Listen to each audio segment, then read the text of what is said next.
Remembering death. It is also narrated that in those times an important man of Konya had died, and Maulana was present among the mourners, though he stayed outside the house where the death had occurred, awaiting the coffin to be brought out and taken in procession to the graveyard. Kamaluddin stood at the gateway of the house of the deceased and saluted those who came to join the procession, and when at last the coffin was to be lowered into the grave, Maulana, standing at the side of the grave, asked that they should hear the funeral oration, and summoned Kamaluddin also. Then he said, "Supposing one Sadruddin and another Badruddin, who had departed, were to be asked to present themselves out of their graves, one could not say whether either had the radiance and blessings of God upon them as the records of the recording angels would be first read to them. As all those who go away go with their good deeds and evil actions with them, thus it is necessary to remember the day of judgment, as this dead person will also be judged according to his actions." The object lesson thus conveyed to those who heard him on that occasion made a profound effect.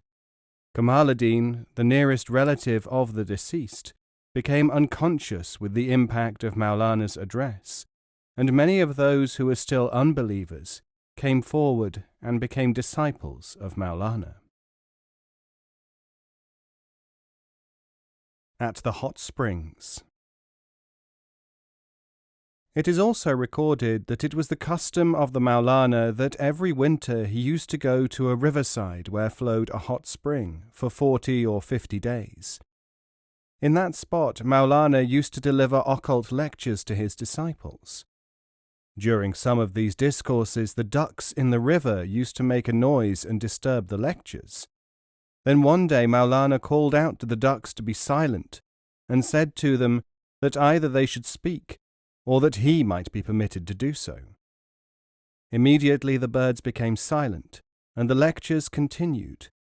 And when ultimately he struck camp, he came forward to the bank of the river and said to the ducks that they could thenceforward make such noise as they pleased, with the consequence that the birds started making their usual noises. The cow takes refuge from the butchers.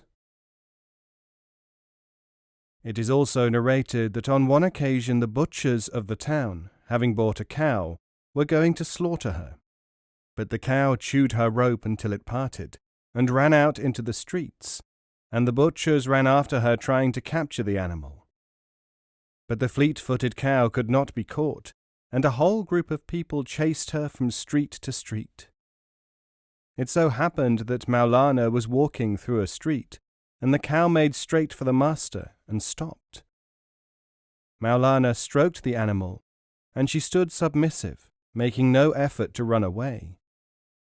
The butchers, coming upon the scene, were relieved to know that the animal was now caught, and giving their salutations, expected that the cow would be handed over to them. But the Maulana's resolve was different. He told the butchers not to kill the cow, but to leave the fugitive alone, for she had taken refuge with him. They obeyed the master, and Maulana thereupon observed, "Since even dumb animals can be rescued by men who love God, how much more could human beings be rescued and placed on the right path by following a man of God?" This saying so affected the disciples that they felt the presence of a mystical influence, and esoteric audition was started, when the hearers gave their shirts to the singers in ecstasy, and it is further reported that the cow was never again seen in Konya. Which way lies the path? It is also narrated that Sheikh Sinanuddin Najjar, who was one of the great disciples, reported that once Maulana said that the lovers of God are annihilated and absorbed in the zest of divine love, and those who love things that perish, as all matter must perish, and all sons and wives must die, and all things created must cease to exist save the face of God. Likewise a man is absorbed, and is annihilated into those things of matter and ceases to exist. God has created all that is from a nothingness, and to nothingness it must all return. During the same meeting, Maulana is stated to have observed when he heard the voice of a wandering dervish, whether it was the voice or was it the echo of things of the world, a perishable world. At that meeting, too, Qutbuddin asked what was the path of Maulana, and received the reply that his way was to die, like everybody else, and to take the benefit of one's actions to the high heavens, for reward or punishment, as the case might be.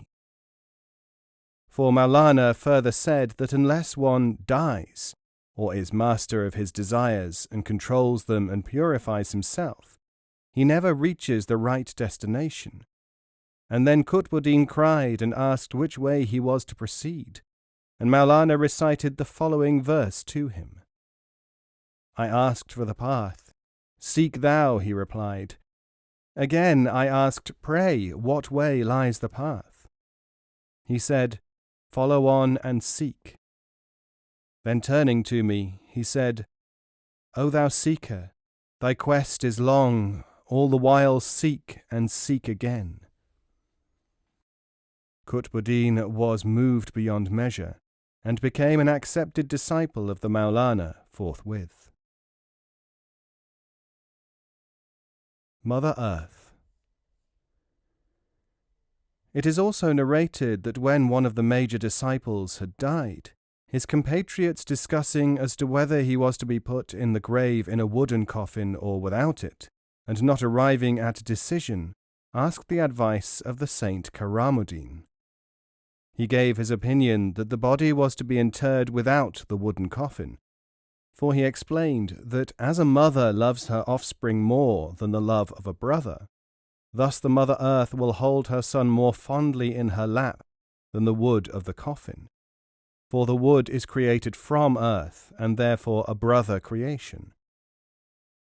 When Maulana heard of this decision, he complimented the saint, and said that he had never seen this explanation in any book. Admit thy work.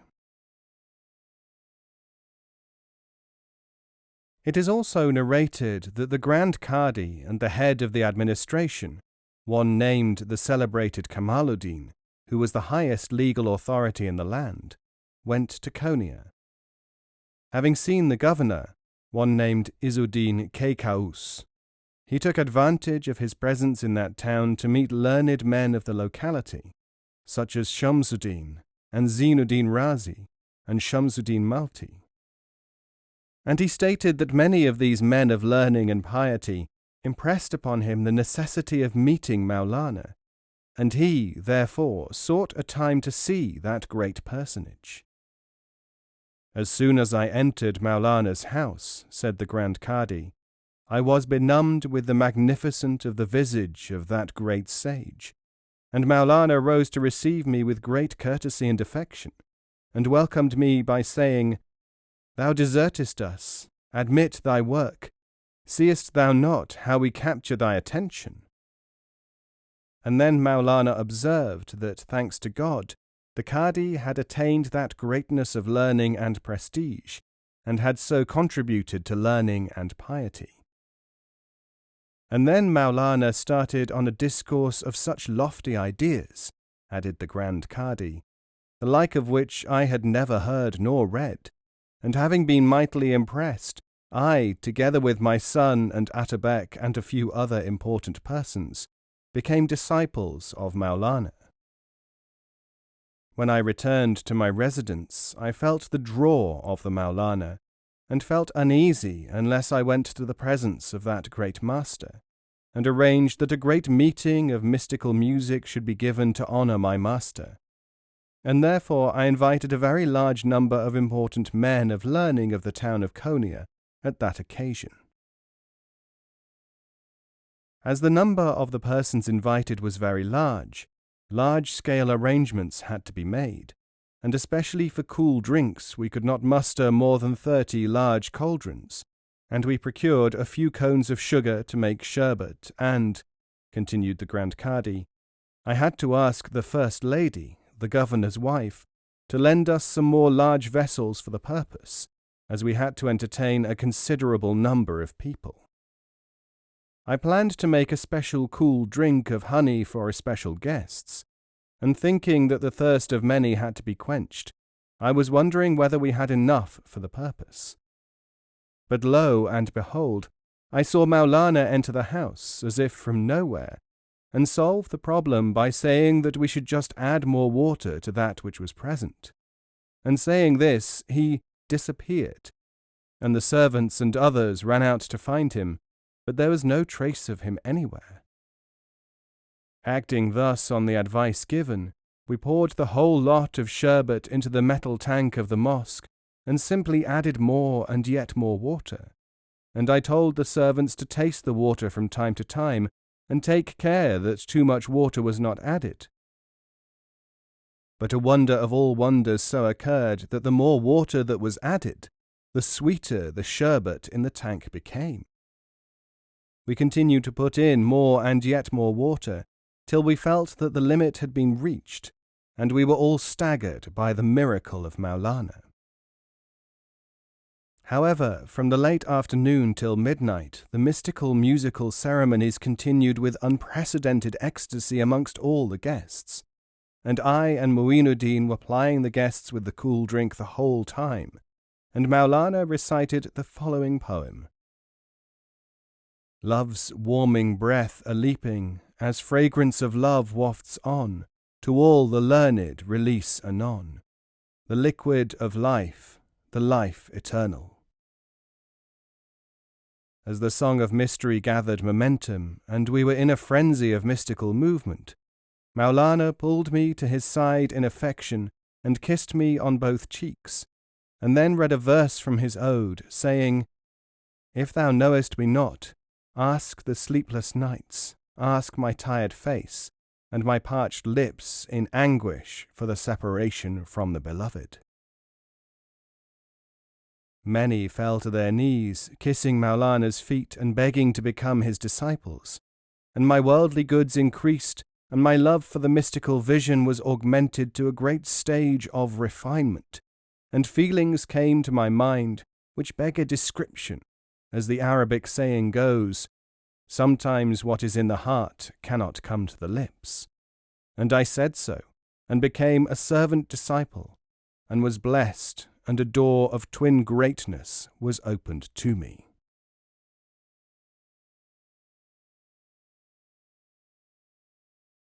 The wonder of the candles. Likewise, it is reported that one day Mu'inuddin held a mystical audition meeting to which he invited many dignitaries of the town. Each of these men brought large-sized candles as their contribution to the illuminations of the meeting, and to the astonishment of all, Maulana carried the smallest possible candle. None said anything, but side glances of amazement were exchanged, for some attributed the fact to miserliness, whilst others frankly thought that Maulana was mad.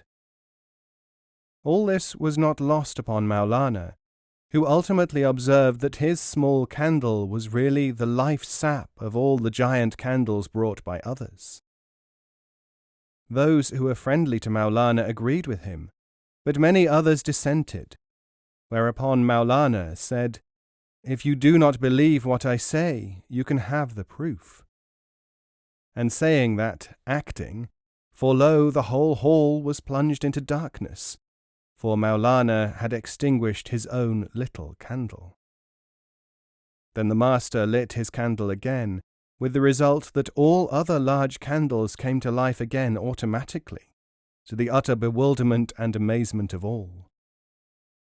The non-believers acknowledged their mistake, and then the mystic audition swelled anew with great force, so that the meeting lasted the entire night, all the larger candles having been used up. The little candle of the master still burned as before, losing none of its lustre or its substance. Many became Maulana's disciples that day.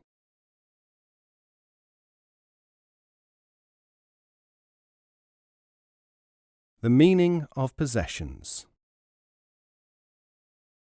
It is also narrated that the great man of learning and the famous head of the school of theology at Caesarea, who was invited to become a teacher at a newly created college, was one of the important disciples of the sage. He reports that the master once observed that it was not permitted to offer prayers when the master was still in congregation in a mystical gathering. When the master was in that state and the disciples were immersed in that atmosphere of divine aura, some, leaving the circle, started to offer prayers.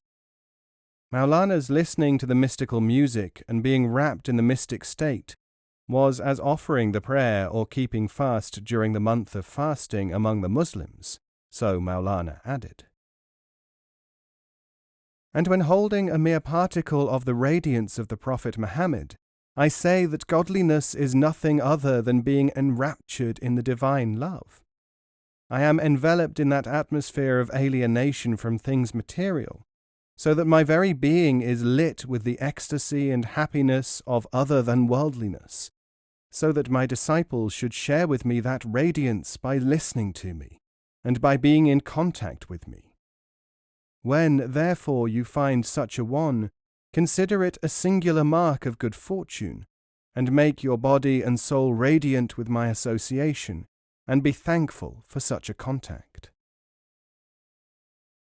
Maulana further observed that one should not get involved in useless discussions as to what is the right vocation to follow, and what is the nature of possessions, for the real thing is the manner in which such possessions are spent. If, therefore, said Maulana, it gives the feeling of being enmeshed in mere materialistic ends without a soul to it, then however legitimately such a possession is got, it is unlawful and base and mean. Eat your bread in such a way that the bread does not become your master. And as the Prophet said in this respect about the Caliph Omar, eat thou thy bread like Omar. People give him bread, and he serves the people. And further in this connection Maulana recited the following couplets.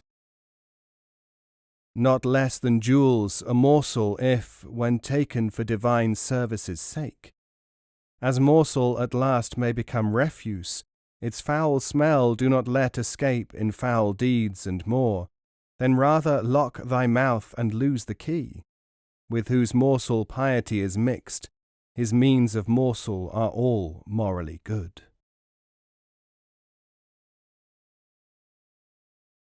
The perceiving eye. It is likewise narrated that one Shamsuddin, the learned teacher, used to gaze fixedly at the face of Maulana all the time during the mystical chants, and when Maulana asked why he did not join in during a performance, the disciple replied that he saw no one more worthy to be looked at, and nothing gave him greater pleasure than gazing at the visage of his master.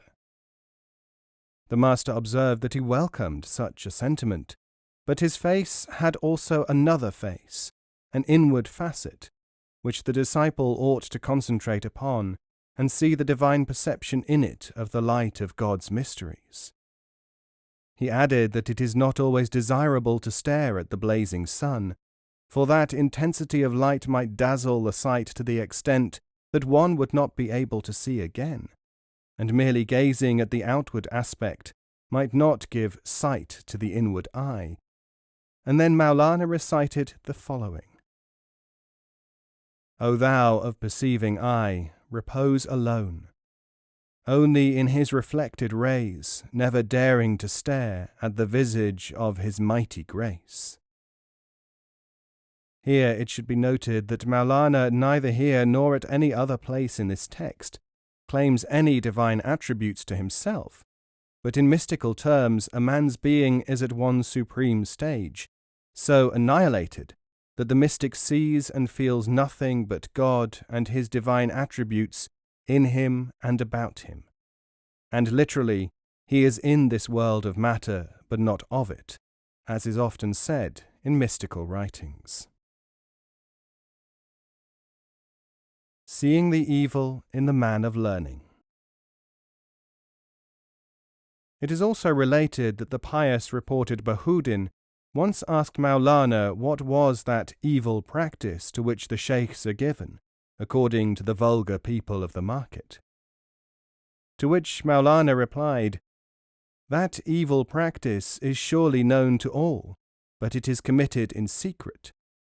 But most certainly those sheikhs, who are dervishes, do not possess that evil habit, but those who parade in the garb of holy men and are not pious inwardly, in time develop the evil habit, and their learning hides their ungodly habit, though ultimately they are exposed and condemned." Such, for instance, was the case of a great man of learning, but of little piety, who used to challenge such learned men as Sadruddin, and he had gathered an influential following. One day it so happened that Maulana was passing the neighbourhood where this man, known as Nasiruddin, lived, and he was sitting in the balcony of his great house surrounded by his disciples. And he saw Maulana and said, "How strange is the face of that man, and look at his turban and dress, and I do not know whether he has any spark of mystical attainments in his heart, and what kind of man would be his successor." Maulana passed beside the wall of that sheikh's mighty castle, and looking up said, "O thou of little manners, beware!" Instantly Nasiruddin the sheikh shrieked as if stung, and fell on his knees in pain, and his disciples ran round and anxiously inquired the reason thereof, and he replied that he had uttered a mouthful of ungracious remarks about Maulana, and he did not know how great was the mystical power of that master. On the other hand, those who were with Maulana at the time did not know to whom his remarks were directed, until he enlightened them, and the whole thing spread throughout the bazaars and streets. Soon the people began to gossip, and it was revealed that the learned sheikh was of ill repute morally, and gave money to people to advertise his name and proclaim his sanctity. And so hidden were his evil ways that the people believed in him. Ultimately he was condemned by everyone in Konya, and at last his disciples gave him a drug to release themselves from association from an evil person, masquerading as a holy man.